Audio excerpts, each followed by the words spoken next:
All right, good afternoon, everyone. It's that time of the week. It is time for Cuss with Gus, and I'm very excited to be riding shotgun with Gus, with V being on vacation.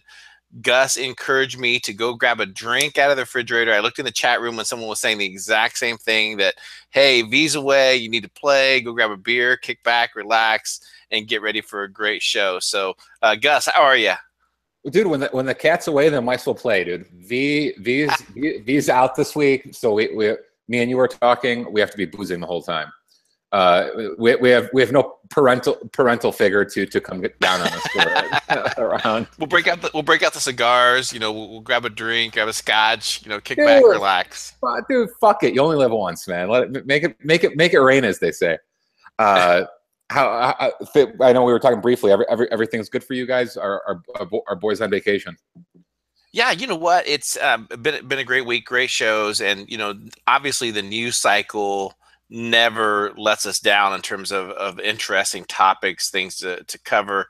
And I'm at wits. I'm just so over the federal government and so over all the crap that occurs in DC, Gus. Well, yeah, I mean, it's the like you said, and that's kind of the beauty of although keeping my fingers on the pulse, so to speak, is it becomes stressful and angering and all that, but it's incredible how there literally is, and I don't know if it's this administration. It's kind of the same under Obama, right?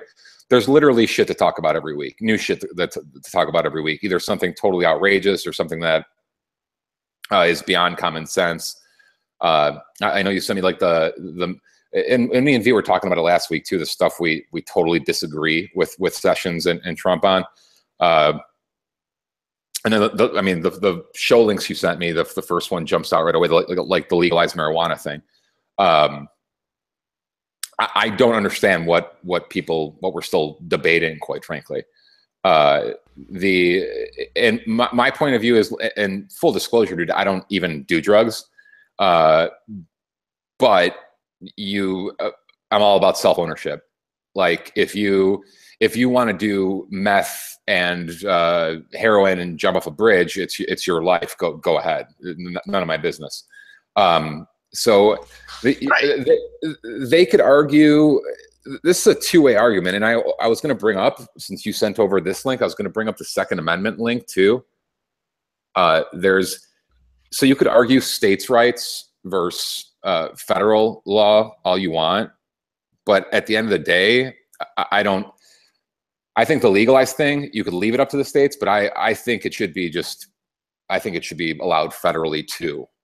So I'd go the exact opposite end of the spectrum, meaning that, like, at what point do the feds get to dictate what the states do?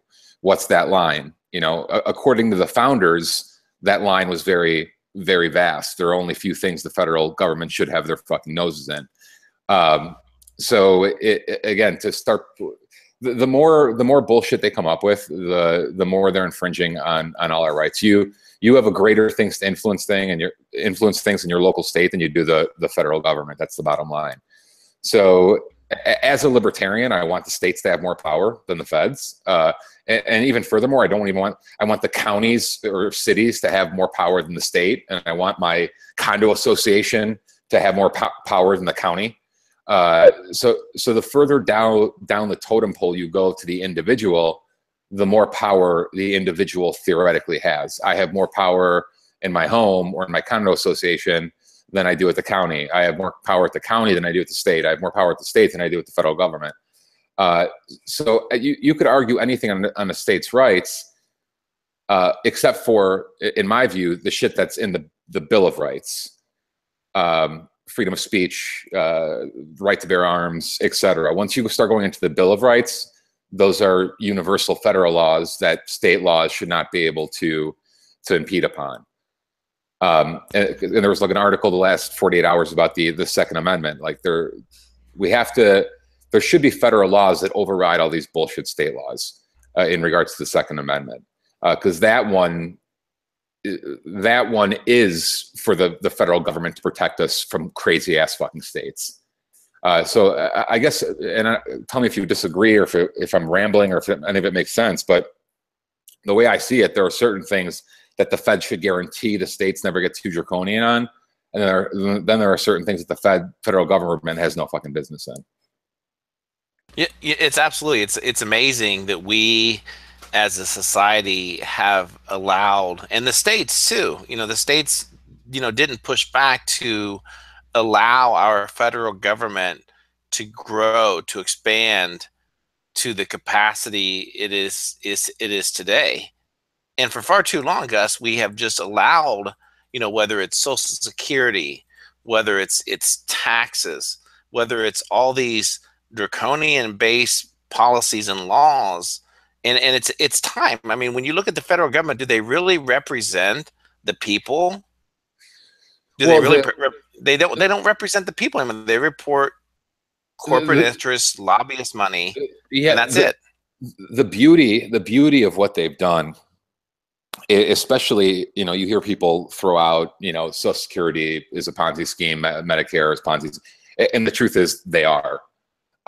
So where income taxes or federal income taxes are more of a blatant scam that have only been around for 103 years, by the way, like we grew to the largest economy in the world without them. Where income taxes are a blatant scam,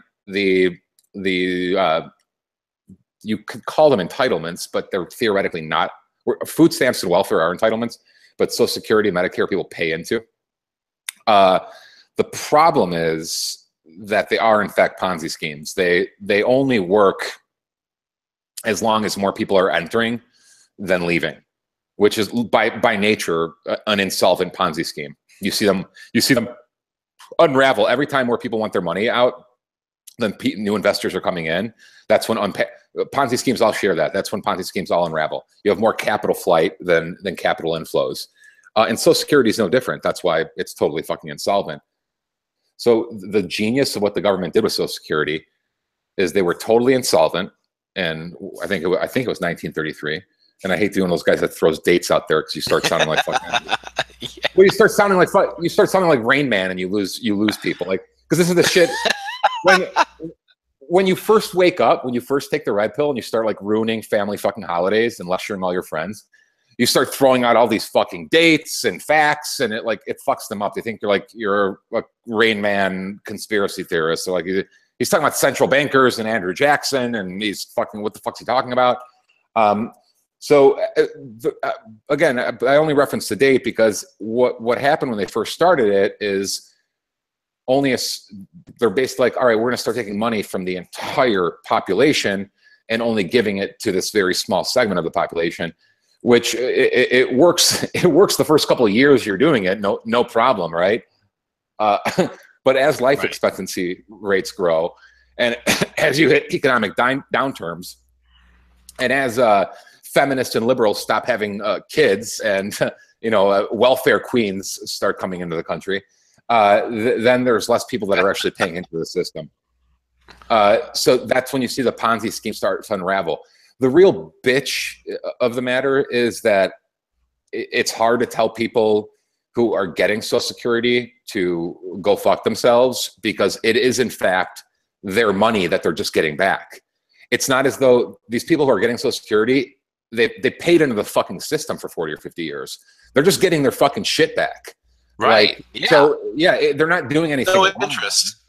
yeah, they're getting their money back. Mind you, it's debased as fuck, and all they're really doing is taxing unborn people. But so they're getting their shit back. But that's the beauty of it. The government has generations now hooked on.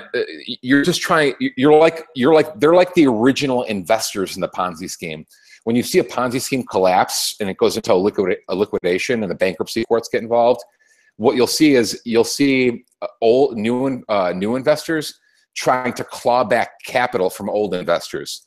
So people who got paid out in the early stage will have like the bankruptcy court and trustees and accountants go after them.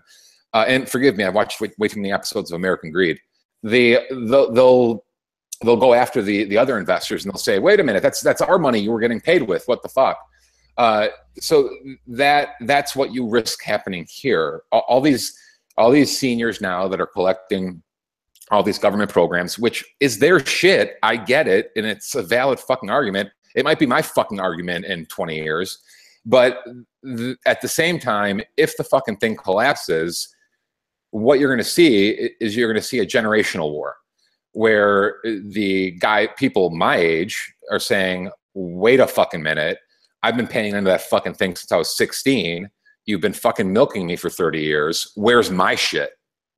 It was going to these fucking people I never met. Like, so it's true. I mean, so there is no black fucking box. Guess what? Al Gore lied. It doesn't exist, right? So that's what happens when you get a Ponzi scheme. You're constantly addicted to new capital inflows, new victims, and if you can't find those new victims, then the people trying to fly capital out are going to get screwed as the thing collapses.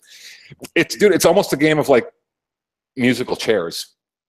But what's the answer, man? What's the answer? Do you start to peel it back? Do you start to have net worth requirements? Like if you have a net worth over X amount, you don't get it. At that point, it just becomes additional income tax. Like, so if I had a net worth of I'm 65 and I have a net worth of 20 million, and you're like, oh, you don't qualify for Social Security, then my first question to the government would be, okay, so you've been robbing me for 50 fucking years. It was just another level of income tax, basically. So, dude, they're good at stealing. You know, it's what they do. So they've gotten people dependent. Everyone's addicted to it. Everyone's trying to pull out the money they put into it. So, you know, what's the solution? People are going to fucking suffer.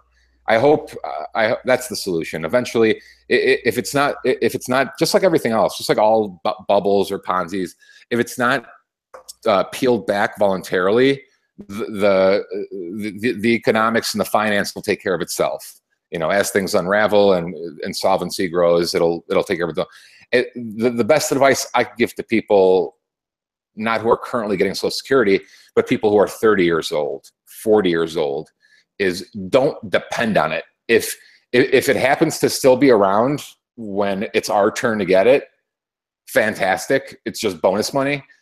But I, as a 40-year-old man, I sure as shit, in my mind, I'm expecting it not to be there once I hit retirement age. So when I'm analyzing my own personal fucking balance sheet, I'm not saying, all right, I could expect this much coming in from Social Security and I'll have Medicare covered and Medicaid, Medicare. Like I don't expect any of this shit to be there.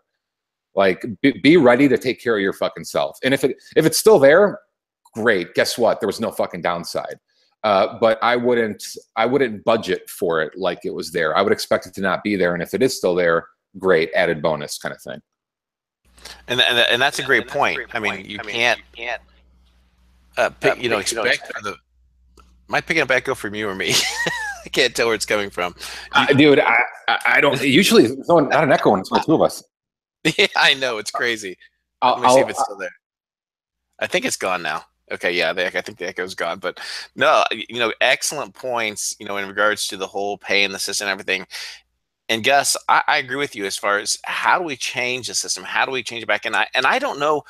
Sometimes I think about where did we get lost? Where did we lose our balls to fight back against the overreach of the federal government? Everything that's occurred, and it's how do we change it? And I hear so many people saying, "Oh, we need to change the system. We need to fix the federal government." It's like, do we need to fix it, or do we just need to end it? Do we really just need to decide as a society? I mean, how much does the federal government, in terms of benefit to society, do they honestly provide right now? Because I struggle to find it, Gus.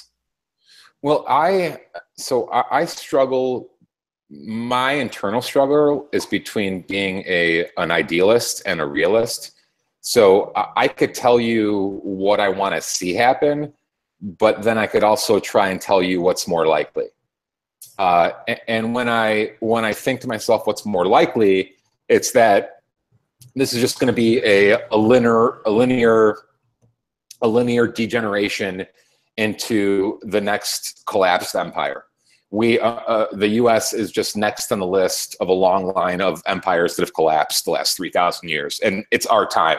We've reached peak decadence. We've reached peak fucking laziness. We've reached peak idiocy.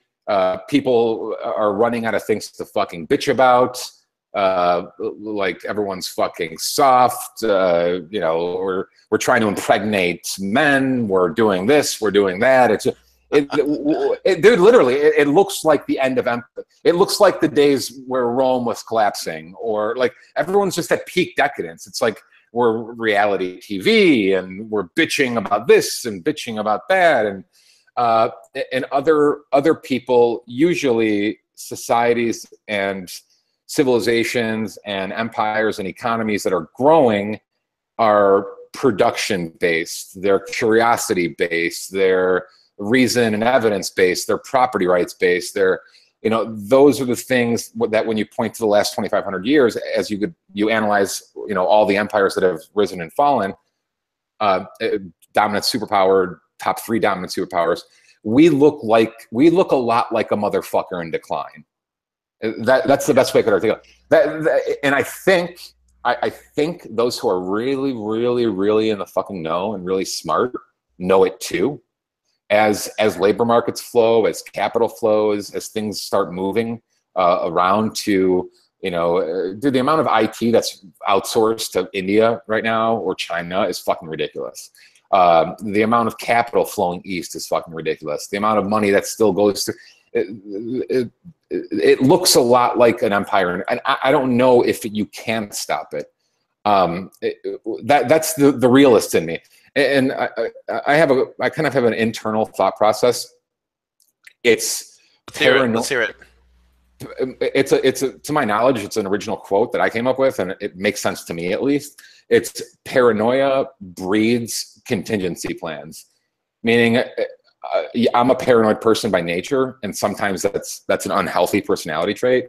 But being paranoid always makes you analyze numerous worst case scenarios.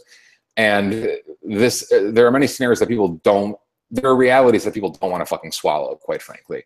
Like we fall into normalcy biases. We fall into this is the way it's always going to be. We fall into 99-cent fucking cheeseburgers and Kardashians and fucking, you know, NFL and all this bullshit. So we fall into those things. The problem is I've traveled a lot. I've been to many, many countries around the globe. I'm an econ and poli-sci major, a philosophy minor. I study world history quite a bit. This reeks of shit to me. When I try to analyze it objectively, this reeks of shit. Leftists, like a society who's middle class. Dude, there was an interview a couple days ago about California, Tucker Carlson, California leaving the union. Yeah. Yep. And I don't know if you watched the interview or not. Dude, it's 10 minutes of amazement. It's this guy who's one of the leaders of the California CalExit or whatever the fuck they're calling it. He's one of the leaders. CalExit. It's so fucking original and clever. You have to be from fucking Long Beach to think of it or whatever. Dude, they're so fucking retarded. But they basically just admit it now. They're like, Tucker was asking some realistic questions. He's like, how about your poverty rate? How about the entire middle class fleeing to more friendly states? And the guy just, actually, we kind of want the middle class to leave, like to make room for low skilled workers and immigrants and this and that. It's like they don't even hide the intention anymore. The intention. Dude, as much as these liberals, if you go to really, really rich part of the countries, and I'm totally ranting off in 10 different directions. I think we need to go there. I think we need to go there in part because, you know, it's a good conversation, and once you're finished, I want to internalize it a little bit as well. So keep going. You go to these super liberal parts of the country. It doesn't matter if you're talking about fucking Brooklyn or Manhattan. Doesn't matter if you're talking about fucking Beverly Hills or Malibu or Silicon Valley or down the fucking little, you know, peninsula of San Francisco. You go to these fucking liberal hotbeds, and what you'll notice is despite all their bullshit, despite all their virtue, and Paul Joseph Watson does a great job of pointing this out, despite all their bullshit, dude, do you really think Malibu or the Hamptons or Beverly Hills lets in fucking riffraff bullshit? They are like, I'm being fucking serious. Like, this is what I challenge all like low income fucking liberals to think about, that think Barbara Streisand and Lady Gaga and all those fucking idiots are on your side. Do you think they would let you into fucking Malibu? Do you think a bunch of fucking homeless people could show up in the Hamptons and they'd let that fucking shit fly? You're out of your fucking minds. They want a two-class Orwellian fucking vertical oligarchy. Like, that's what they want.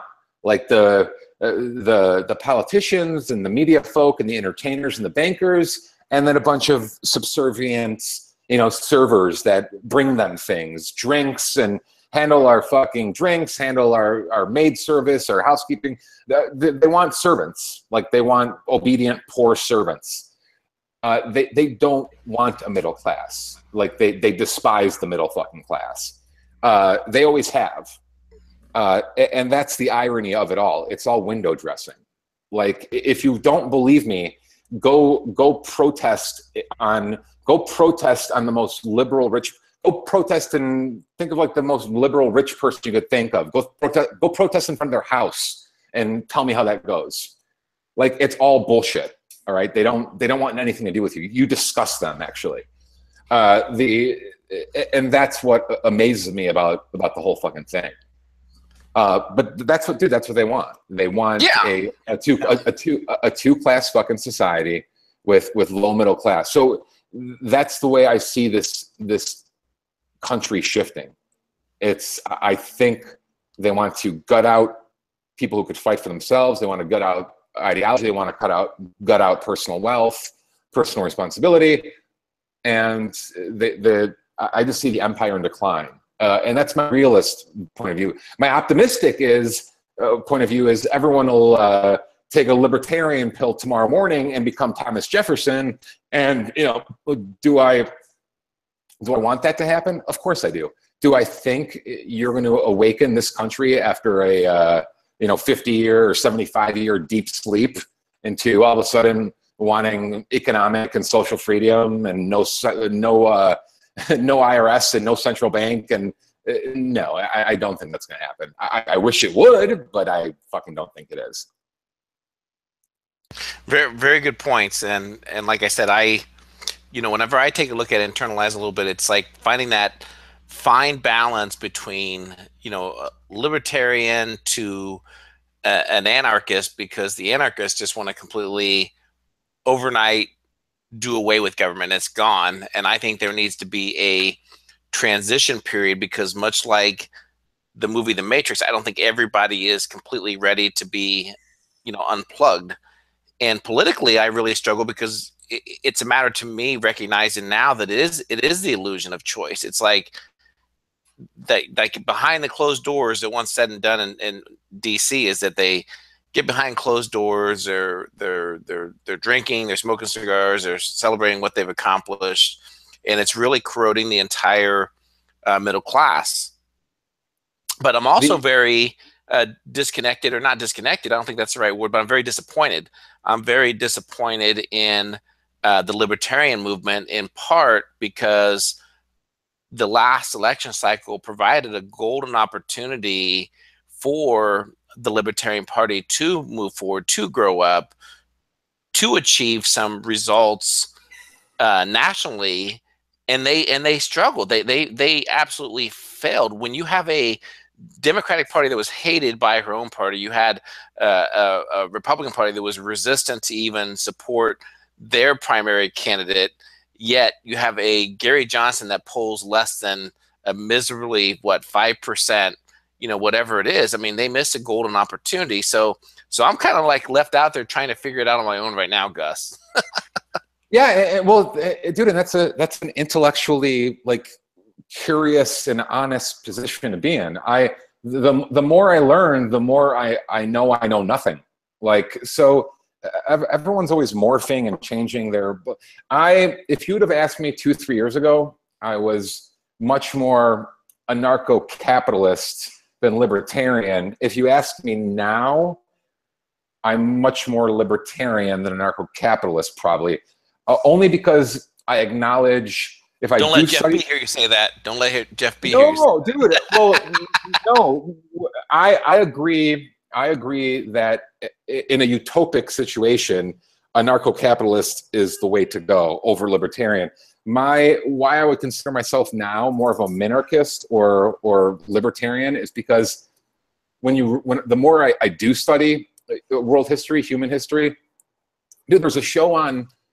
This actually encapsulates my point right now. There's a show called The Last Kingdom on Netflix. I think it's Brit. Anyway, it's about the time of England, like 900, 950 AD during Alfred the Great, and it encapsulates the point I'm about to make. When you go full anarcho-capitalist, what you have or what you start seeing is everyone on their own property, manufacturing their own goods and services, etc. And what you have are neighboring larger tribes do end up forming and basically stealing your shit. So like you see all these larger, the Saxons come in, the fucking, all these people come in from, and I use that show as an example because that's basically what happens. Everyone's very decentralized, but then these warlords just come in and start killing everyone in your little decentralized narco area and stealing your shit. And yeah, you could arm yourself to the fucking, arm yourself to the teeth, but are you really going to keep a fucking nuclear warhead in your backyard? So like there's arguments to be made. If all humans thought exactly like me, and no one's going to steal my shit, no one's going to attack me if I don't bother them, no groups of mobs aren't going to form and try to kill me and my family and steal our shit. Right. There would be no need for any type of government if everyone thought like me. Unfortunately, not everyone does think like me. So you do have, if you look at human history, that's what happens. These groups form, tribes form, city-states form, if we're using Greece as an example, whatever. And they basically start to overrun neighboring farmers, territories, whatever. So, a little bit of government is okay if you handcuff the shit out of it, and it's got very specific duties. One of those, two of those specific duties are police and military. Like, all right, we'll pool together some resources just to make sure no one steals our shit. Like, we're working together here, but it's just to protect ourselves from thieves or murderers or, conquering tribes or whatever. Again, in a perfect world, it wouldn't be that either, but it's not a perfect world. Like, you do occasionally need protection from theft, and the problem is the people that are protecting you from the theft shouldn't end up stealing from you as well. Like, it shouldn't be the mafia kind of thing, if that makes sense. Makes perfect sense. But yeah, that's my only argument to any sort of government is like that type. When I look at human history, you see that again and again and again. Large military power forms or tribalism forms, and then it overrides the smaller tribes or whatever. That again, that's the way I always see it playing out throughout history. And I wish it didn't play out that way, but what can I fucking tell you? There's murderous, evil parasites out there. Yeah, and I hate to think of it that we may miss a golden opportunity, and was really hoping that we could reach a point as humanity, usher in an era of peace, prosperity for us to achieve that, not only for the United States, but for other countries as well. And then you look at a person like Donald Trump, and I agree completely. I know that you've been very vocal. I have been as well, that I don't ever want to become a mouthpiece for the administration. I never will. If I want to criticize, I will. But when you take a look at the amount of resistance, the amount of people are fighting, and there was so much hope going in as far as the change and everything he could accomplish. And then you see the amount of, whether it's the media, the DC establishment, this was a concentrated effort. This was really a nationalist movement. So it was mostly an ideal that placed Donald Trump in office, not the name, not the person. I could care less about Donald Trump. What I do care about is that the things that he was really campaigning upon, as far as term limits, getting us out of these endless wars. Afghanistan's a perfect example. That was the ideal that I was sold on. It wasn't the candidate, it wasn't the person, it was the success, the things that were going to be accomplished. And now we take a look and you see what these bastards are doing in Washington, D.C., and it just infuriates me, Gus, that the amount of resistance that is there, and that, again, it's the system. It's the system that's there.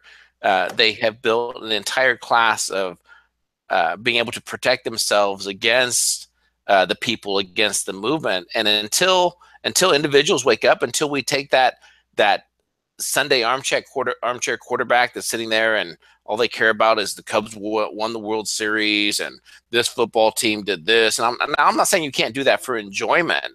That's perfectly fine. I get that. But until we wake up enough people to understand that things aren't going very smooth for America, we're not going to ever reach that point where we can turn things around. And is it too late? Well, I think part of why he won is people a certain level of nihilism, which not to throw out vocab or vernacular, but it basically just means burn it fucking down, burn it all fucking down. It's broken, and a lot of people think that it is beyond saving, and the swamp or the deep state or whatever you want to attribute it to, that it's so systemically fucked up that the only way to fix it is to burn it down, burn it all down, fuck it. Because, dude, people, any way you slice it economically, so, dude, look at the way these motherfuckers are acting. Like, what are we, 8 months in, 7 months in? Yeah. They're acting literally, the leftists, the liberals, with everything we've seen, dude, on campuses and in the street, they're acting like he's putting fucking people in ovens. Like, you would think we've had tranny firing squads. The level of hysteria with these fucking people is incredible. So do I think that a population that is so pathetic and soft and has such fragile feelings, they're okay punching strangers in the streets, but they're not all right with the word pussy? Do I think it's true, dude? That's the world we're living in. It is true. I have a blue-haired butch try to hop the fucking counter if I say sweetheart at Starbucks. She could attack me with a fucking chair. That's the level of child we're fucking dealing with. Those blue-haired girls can get pretty freaky at strip joints, Gus. Dude. But I mean, think about it. If they're freaking out over fucking this shit after 7-8 months, how would they react to real economic pain? How would they react to a fucking world war? I mean, a real fucking war. How would they react to a fucking invasion? What if the country got invaded? Are you going to have these fucking hipsters fucking grab? Give me a fuck.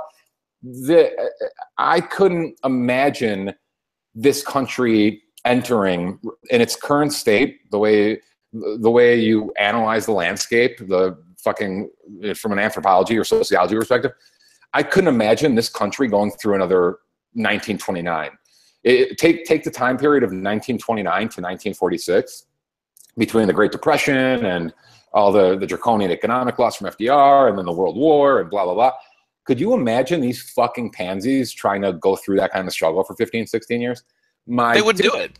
They would run. They would cower. They'd go and hide in the corners. Dude, I don't know how it would play out. I think you'd see a lot of people just die out, fucking like starve out. You'd probably suicide rates would go off. You might have the supply chain of Prozac and Ritalin fucking breakdown for who the fuck knows. I don't know. But this isn't, again, it ties into what I was just saying, dude. this doesn't scream Renaissance to me. This doesn't Not scream, anymore. No, it doesn't. no. I look around and I look around. I turn on the news, or I try to pay attention to what universities are talking about, and this doesn't feel a lot like a new age of enlightenment to me. What it feels like to me is a bunch of like retarded toddlers who no one will put in their place. That's what it feels like to me. Like these just out of control, stupid fuck toddlers who don't have a pot to piss in, have a bunch of debt, want to steal my shit. And like, they're not trying to cure cancer. They're trying to invent an 87th gender. This doesn't feel like an empire on the rise, you know. And again, forgive me, I did my cardio late today, so I'm a bit, I don't mean to sound like a pessimist, but there aren't many hopeful things in the long run. You know, Jim Rogers always said, you know, I've heard him say numerous times, teach your kids Mandarin, teach your kids Mandarin. That's a great fucking idea. Teach your kids Mandarin. I'm just saying. He does all the time. He says it every time. Yeah, absolutely. Yeah. Yeah. No, have a fucking backup plan, dude. There's a chance this fucking shit is beyond saving.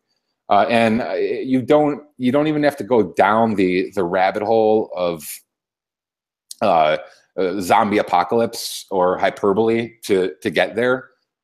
Hey man, this just might be an empire in decline. This might be England in, you know, between the 1900 and 1950.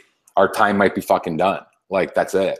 It might be Japan in the 90s. Like, it just feels a lot like a fucking empire in decline. Anyway.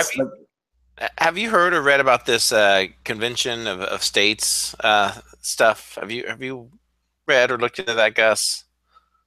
Dude, there's so many states' rights groups popping up like the last 8 years that I've tried to keep tabs on, but I don't know which one you're referring to exactly. No, it's just interesting. The Convention of States just basically, I guess apparently in the Constitution, allows the states where the governors would basically come in and say, you know what, the federal government is way out of control. They no longer represent the people, and we are taking over versus the federal government. I mean, I've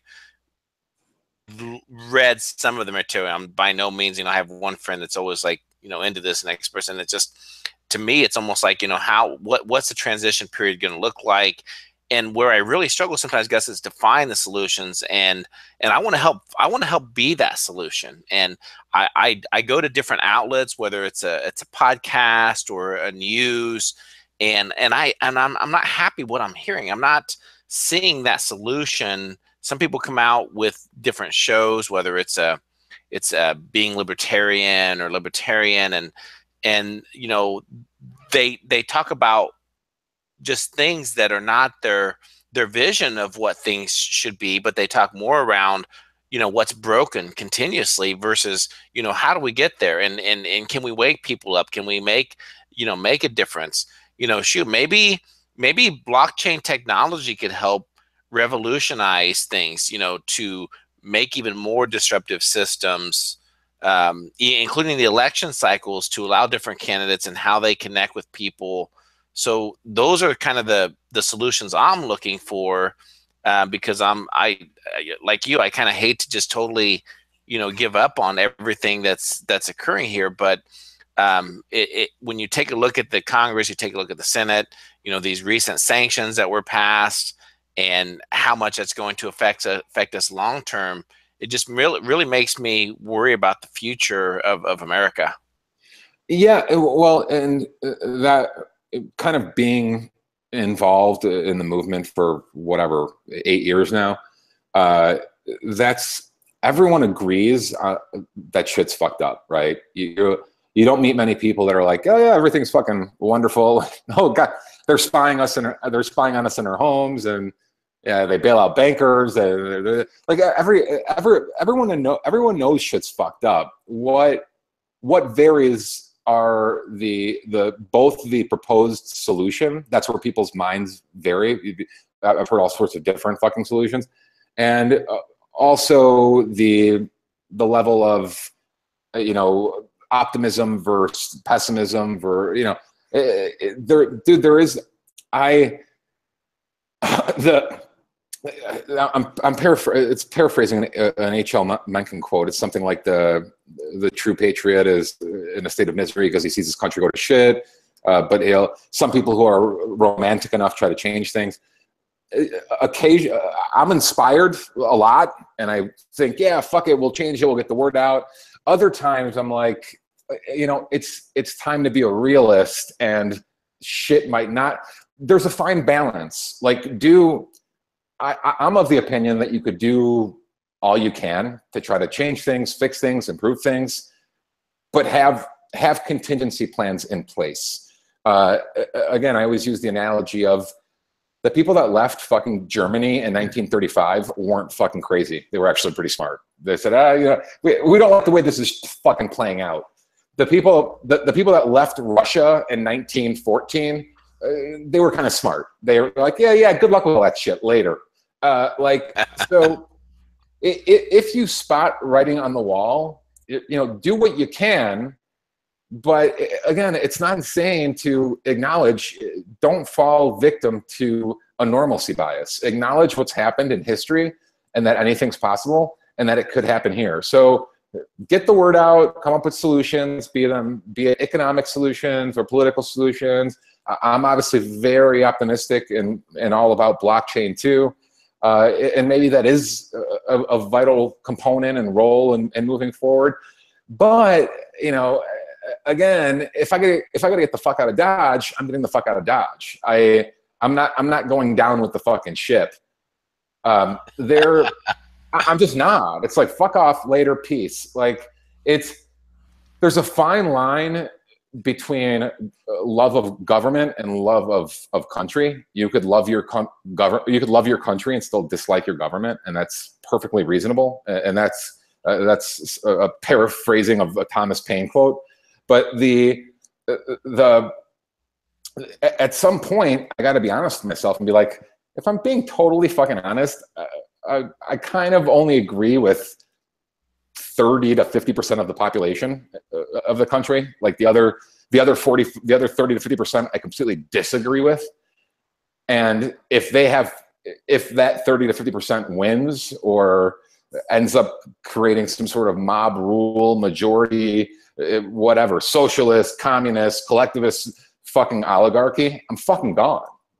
You're right, and it's almost there. You're right. Absolutely. I could love my country all I want, but if 51% of these fucking idiots vote to, dude, I saw the most amazing fucking story, and actually, Ben Shapiro, fucking sharp as a fucking knife, cutthroat debater, cutthroat. He was on Joe Rogan yesterday. And I hadn't even heard about the law until I listened to the podcast. Oh, he was? I haven't listened to it yet. I have to go check it out. Just came out yesterday. Fantastic. One of top 10 Rogan interviews. It was really good. But there's a new law saying that if your kids, and I forgot I think it's a Canadian law or maybe a British law or something. If your kid is confused about his or her gender, and you won't abide by their wishes at age 5 or 6 or 7, if a 6-year-old is asking for hormone pills, you have the obligation to give them hormone pills, or the government could take the kid from you. Like literally, social services would show up and take the child from you, or you have to abide by this, or that, something like that. Well, you know where that's coming from, don't you?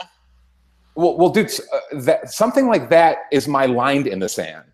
Like if you show up at my door trying to take my child who thinks he's Joan of Arc because he's 6 years old, and I have to start giving him estrogen pills because he thinks he's fucking Joan of Arc, I'm going to put a shotgun in your mouth. Like, you're insane. You're not. We own our families. You do not, you communist cunt. And I think that's the first time I used the word cunt on your show. But that it's such an inappropriate, like, I can't think of anything more insane or more government. I'd rather have you steal my money than my children. Like, you're insane. Yep. Like, it's just not happening. So if you start seeing shit like that become normalized, dude, get the fuck out.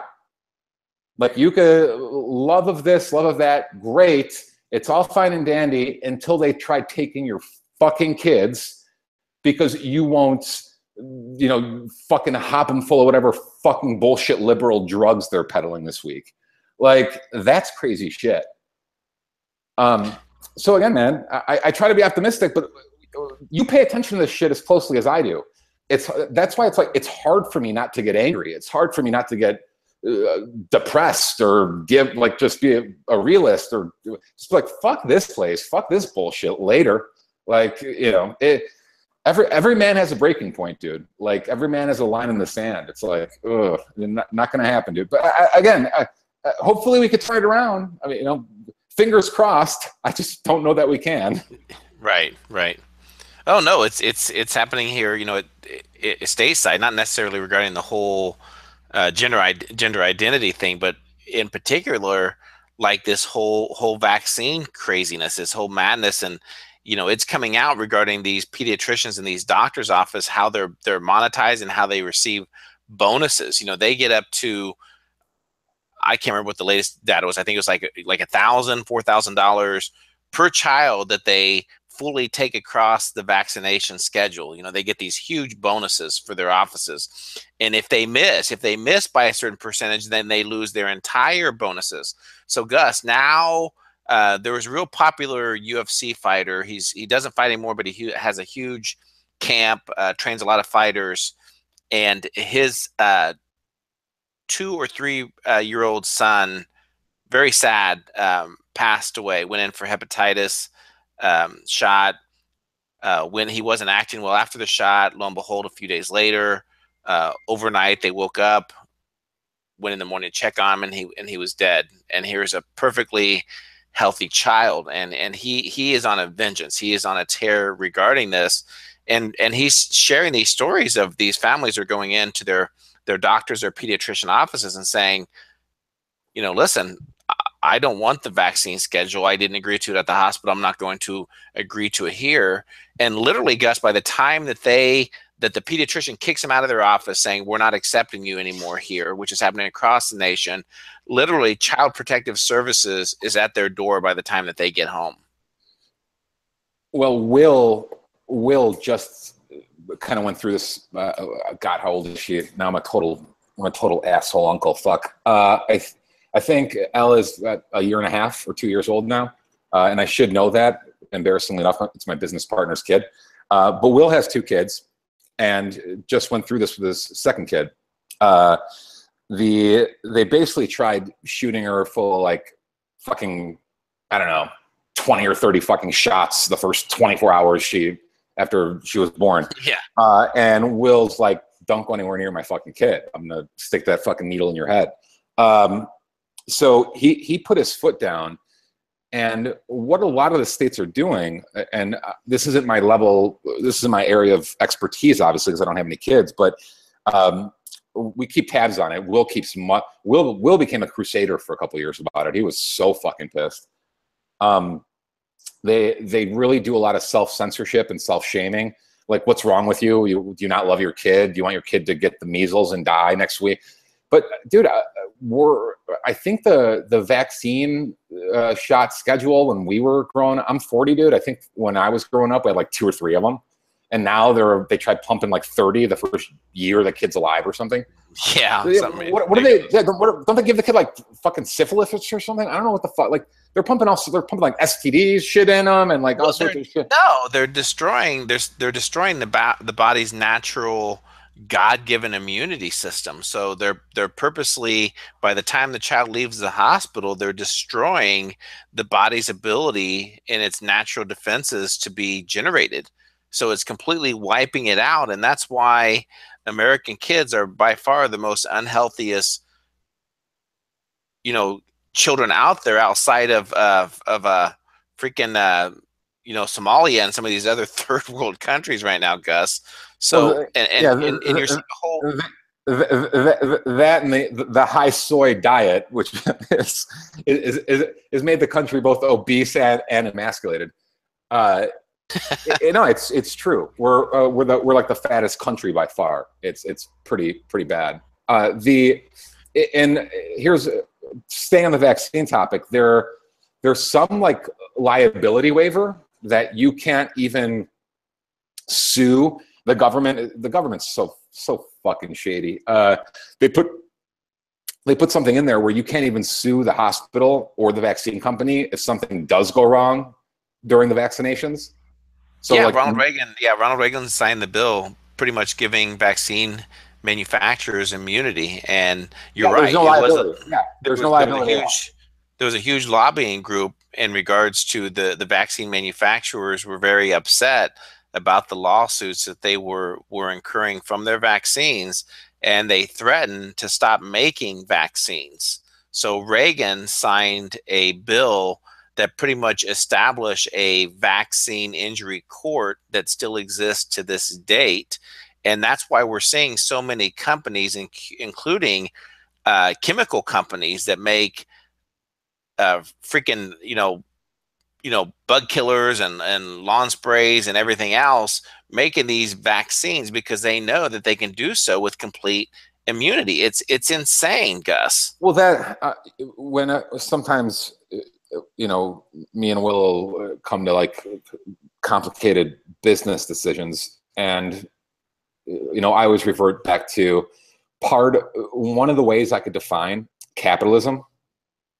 One of the ways, there's many ways. The most simplest way is private ownership of the means of production. But when I'm really analyzing, I want to get more micro into it. One of the ways I can analyze capitalism is the exchange of liability for profit. And when you eliminate the liability variable, it allows the merchant to basically run totally fucking roughshod. Meaning that if a merchant's not responsible, if there's no liability on the exchange for the merchant can do whatever the fuck they want. Yep. Which the vaccine argument's a perfect fucking example. So anytime I'm going to partake in a business venture, I always say, okay, what's the profit of that venture? What's the liability? If it goes wrong, what's the liability? What are all the ways I could get fucked? Okay. And then what in exchange for that risk, in exchange for that gamble, in exchange for that liability, I'm going to make X amount of profit. If you eliminate either one of those motives, it's not worth it. So if I take profit off the table, that's why God bless everyone who wants to talk and all day and bullshit. Unfortunately, I can't talk 8 hours a day to people about the Federal Reserve because I do have to take care of paying clients. So like there has to be profit. So there's liability if I could say the wrong thing, but usually that liability has to be exchanged for profit. So if you fuck with the profit motive, I'm not willing to embark on the liability. If you fuck with the liability motive, then you have the problem on the other side is you can make profit selling it. If I promise to sell you a computer and you get a fucking t-shirt with me giving you the middle finger in the mail instead, like you can, and by the way, you can't sue me. Like you can't do anything about it. I have you by the balls. Yeah. Like there's no liability. Like I've just gotten profit for nothing. I could totally fuck you over. So there has to be liability in exchange for the merchant, or the merchants won't act responsibly. Great discussion, man. I think that we could go on for hours and hours about some of this craziness and this madness. And the world's fucked up, dude. What the fuck? Well, it's that red pill thing. That some of the things that you didn't want to believe, growing up and understanding that, that like everything ranging from the education system and how they start, indoctrinating kids into the statist, and that's how we're raised. We're raised as a compliant society to shut up and sit down and not question authority, to the GMOs, to the vaccines, to the destroying the male out of the family. It's okay to have my two dads and my two moms, and it's all come full circle, and we've arrived. That's where we are as a society right now. Well, dude, I always say, it's funny you said that, the red pill analogy, because the truth is, man, I wish I was. Part of me is like that one guy who was pissed that he even woke up. Like sometimes I'm like, I remember myself being happier when I was still asleep. Mind you, you're still a fucking slave, you know, but you're, what's the phrase? Ignorantly blissful or whatever. It's like, yeah, you don't know shit. You're completely asleep, but at least like you're happy. But you don't want to go through life a fucking zombie either. But at the same time, when you do take the red pill, like full on fucking red pill, yeah, shit gets you fucking pissed because you start to notice fucking everything. Well, you know why that is, Gus, don't you? Because when you were drunk, when you were younger, you could get drunk and party your ass off and not feel it the next day. Now you can. Yeah, dude, I'm getting too fucking old for this shit. Son of a, it could always be worse, dude. You know what? For all me making fun of people who bitch, I'm bitching right now. I could live in fucking, I could have been born in North Korea, dude. Fuck. I mean, it is what it is. We're dealing with our own problems, but anywhere you go, they have problems, you know. So I think for all of our anger, sometimes I have to always put myself in perspective and just be like, dude, life's not that fucking bad. Stop.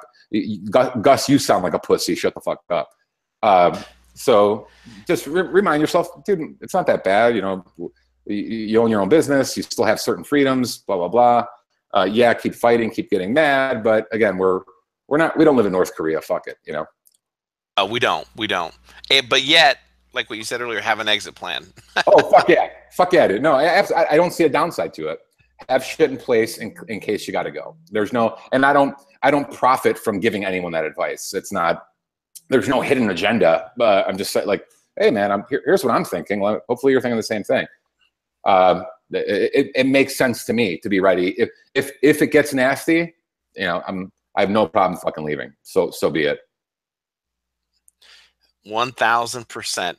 Gus, been a lot of fun today on today's show. If you want to give some closing comments and plug your work, man. I miss V. I miss you. I'll be thinking about you all week. I've been like the high school girl staring at his picture, missing her prom date.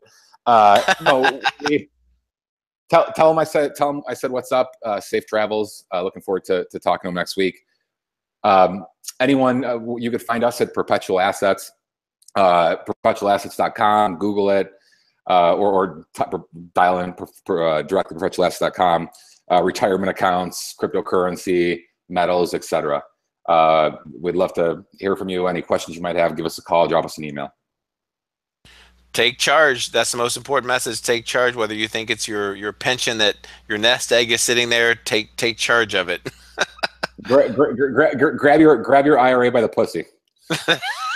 I love it. You should put that as a tagline. Hopefully that's not a fucking trademark or copyright already. I'm gonna text message Will. I'm like, dude, what do you think about grab IRA by the pussy? You better get a trademark slapped on that right now. I'll start getting the t-shirts printed. Fuck, dude, had a blast as always. Have a great fucking weekend, man. All right, you do the same. And for our listeners, thank you so much for tuning in. This is CJ. V will be back next week, and safe travels, V. And Gus, great show today. Likewise, man. Thank you so much for everything.